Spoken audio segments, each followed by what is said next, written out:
une production, Les Podcasteurs.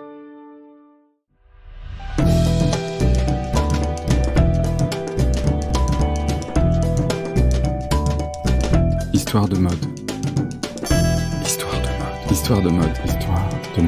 Histoire de mode. Histoire de mode.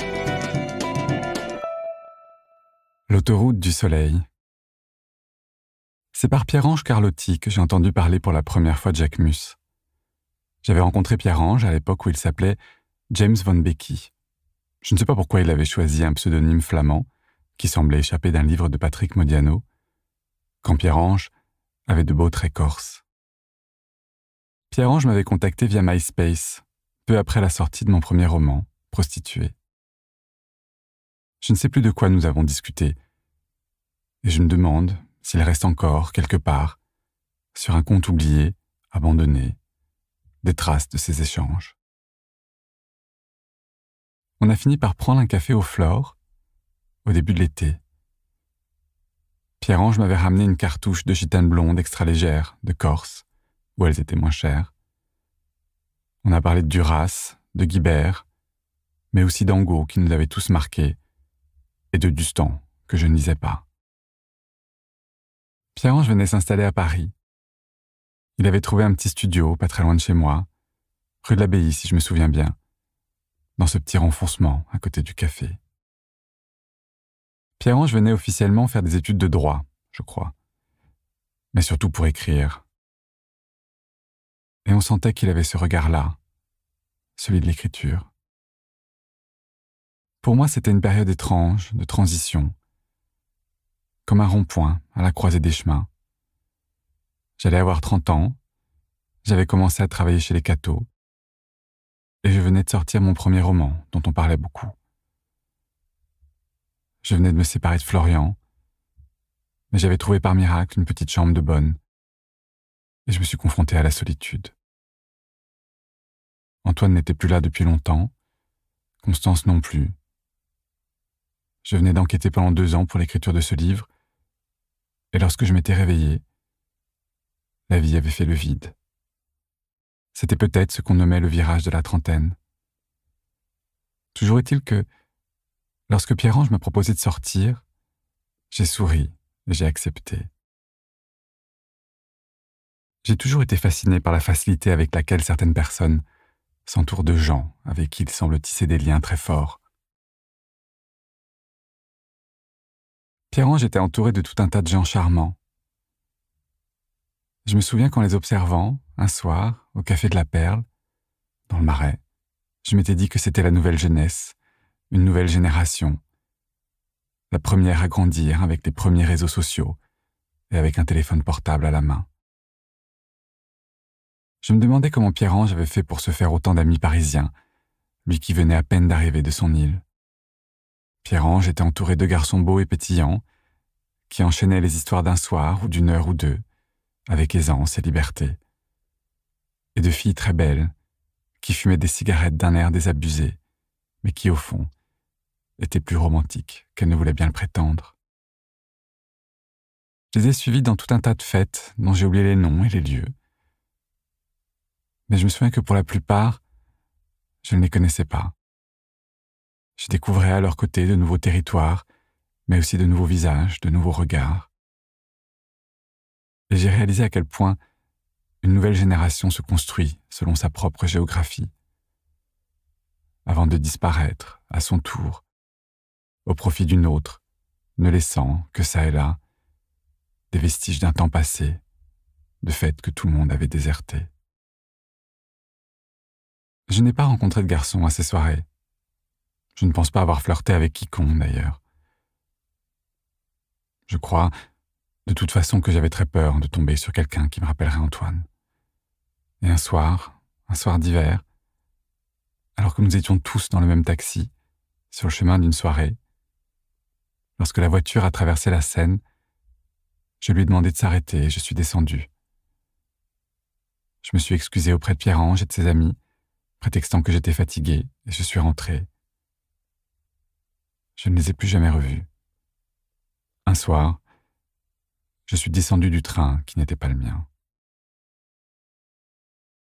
Quelques années plus tard, je suis tombé sur des chroniques de Pierre-Ange, qui avait récupéré son nom dans un magazine. Il parlait de la nuit, de fêtes, d'amour en pointillés. Il m'a fait penser à Alain Pacadis qui écrivait sur ses nuits au palace. Puis, juste après, j'ai vu Pierre-Ange à la télévision dans un reportage de Loïc Prigent sur la Fashion Week.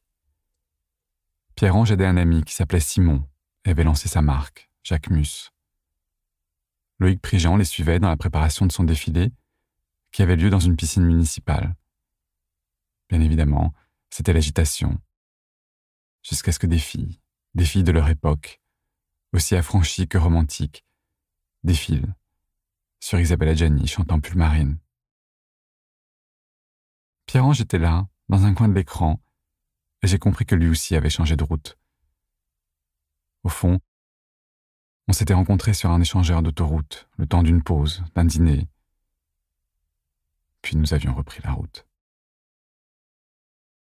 Ce n'est pas toujours évident de se retrouver sur ces échangeurs. On a toujours peur de manquer un embranchement.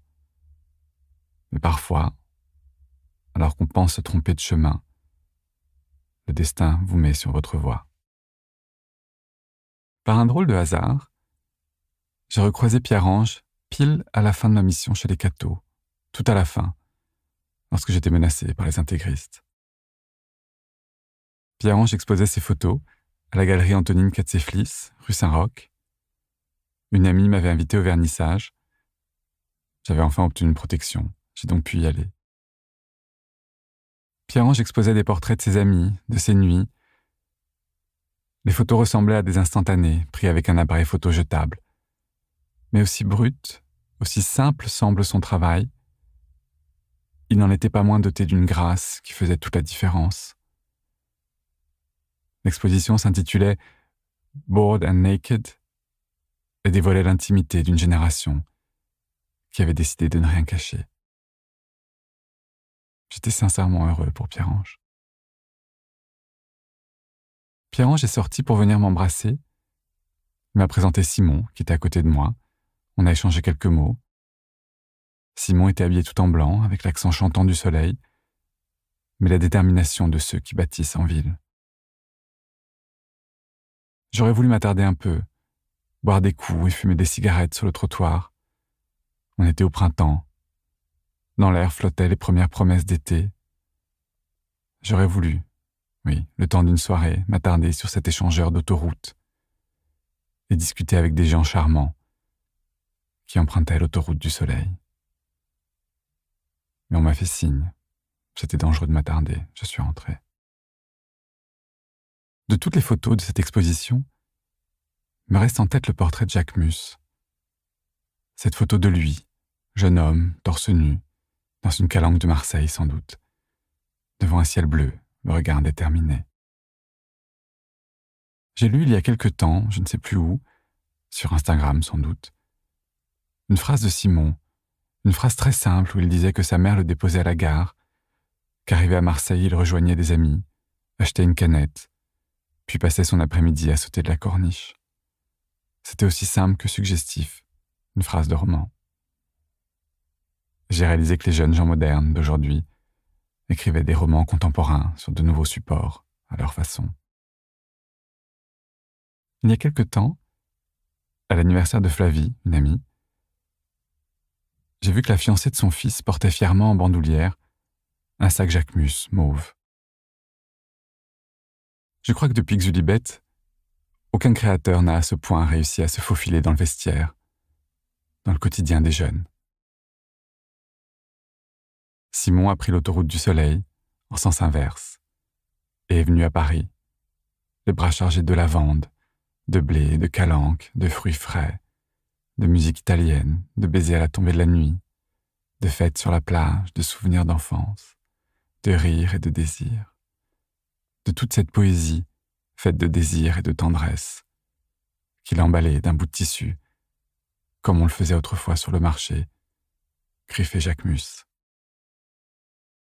Il est le reflet d'une génération qu'on ne peut qu'avoir envie d'embrasser. Mais surtout, je crois qu'il nous rappelle à nous, si souvent égarés sur ces échangeurs, gris et sinistres pour la plupart, qu'avec un peu de chance, ne tient qu'à nous de prendre le bon embranchement, qui ne doit pas être si loin que ça. Je suis ravi de vous retrouver. J'espère que vous avez passé un bel été. Je vous embrasse et je vous dis à très vite.